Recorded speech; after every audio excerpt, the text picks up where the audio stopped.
তবে mister triple আর এই যে নতুন ভাবে প্ল্যান সাজানো, নতুন স্ট্র্যাটেজিতে পারফর্ম করা, এটা কতটুকু আসলে তাদের আজকের দিনে এগিয়ে রাখবে? লেটস গো মিস্টার ট্রিপল আর এগিয়ে গেছেন দ্রুত অফিসিয়াল আরো একবার সামনেই, সেই দিকেই চাচ্ছেন চারটি প্লেয়ার, তবে বেশ কিছু ট্রেবল চার্জ করার সুযোগ আছে মিস্টার ট্রিপল আর।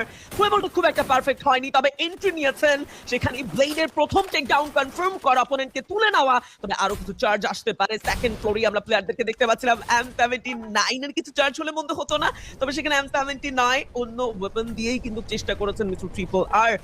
তবে খানিকটা নিজেদেরকে যেন আড়াল করতে চাইবেন দুরন্ত অফিশিয়ালের প্লেয়ারগুলো। সাদিয়া এবার একেবারেই মুখোমুখি জায়গায় টাইম টার্নার ইউজ করে এন্ট্রি হয়ে যাবে, টাইম ডাউন করা হবে সাদিয়াকে। ও ওয়াও, এই বট সুযোগটাই যেন পেলেন না। ঠিক কতটা aggressive Joy bro, just look at this. তিনি উঠলেন, সাদিয়াকে ডাউন করলেন এবং একটা সেকেন্ড তিনি আসলে ভাবেননি যে তার প্লেয়ার তিনি আসলে কোন দিকে ডমিনেট করবেন, কোন দিকে তার বুলেটগুলো থ্রো করবেন। তিনি জাস্ট ইনস্ট্যান্ট এইমবটকে চার্জ করে এবং জাস্ট ওই জায়গাতেই এইমবটকে তুলে নেয়। সো দুরন্ত অফিশিয়ালদের জন্য এটা একটা ভালো সিচুয়েশন বলবো না আমি, তবে এই মুহূর্তে এসে কুতুস চাইলে ম্যাজিক্যাল কিছু করে পুরো আরো একটি টিমকে বিতাড়িত করতে পারে ম্যাচ থেকে।